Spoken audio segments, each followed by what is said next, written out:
لڑکیوں کا شکوہ، جب میں کام کرتی ہوں کوئی نہیں دیکھتا، جب میں موبائل اٹھاتی ہوں سب دیکھتے ہیں۔ لڑکا اپنی گرل فرینڈ کے ساتھ پراڈو میں جا رہا تھا۔ لڑکا: میں نے تم سے ایک بات چھپائی ہے۔ لڑکی: کون سی؟ لڑکا: میں شادی شدہ ہوں۔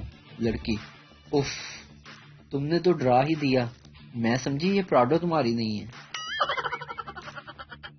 اگر آپ کے پاس 20,000 روپے ہیں اور آپ کی بیگم کے پاس 500 روپے، تو دراصل آپ کی بیگم کے پاس 20,500 روپے ہیں۔ ریاضی گئی تیل لینے۔ موٹے لوگوں کے لیے خاص پیغام: کسی کی مت سنو، تم موٹے نہیں ہو، تم بس فلفی ہو۔ شیخ: ٹوتھ برش دینا، میرے برش کا ایک بال ٹوٹ گیا ہے۔ دکاندار: شیخ صاحب، ایک بال ٹوٹا ہے تو نیا برش کیوں لے رہے ہو؟ شیخ: جو بال ٹوٹا ہے وہ آخری تھا۔ رانے کا اسپین کا ویزا لگ گیا اور رانا جھٹ پٹ ٹکٹ کروا کر اسپین پہنچ گیا۔ اب جہاں بھی کام کے لیے جاتا، رانے کا نام سن کر لوگ ہنستے۔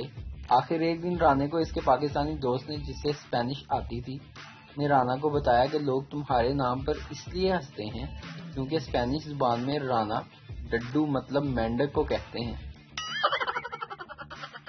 نکاح میں دلہن کو سر جھکائے بیٹھے دیکھ کر ایک بزرگ خاتون بولی: واہ، آج کل کے زمانے میں بہو کتنی شرمیلی ہے، جب سے بیٹھی ہے سر نیچے کیے ہوئے ہے، ایک بار بھی نظر اٹھا کر نہیں دیکھا۔